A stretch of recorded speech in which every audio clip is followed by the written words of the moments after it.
செம்பருத்தி செம்பருத்தி பூவ போல பெண்ணொருத்தி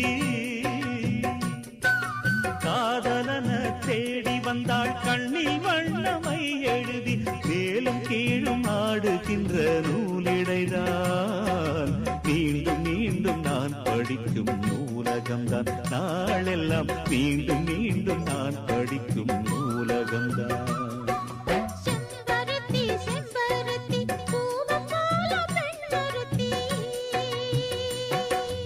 பள்ளியறை நான் தானே பாரிஜாத பூந்தேனே கல்வி போல் காதலை கற்றுத்தர வந்தேனே கற்றுக்கொடு கண்ணால்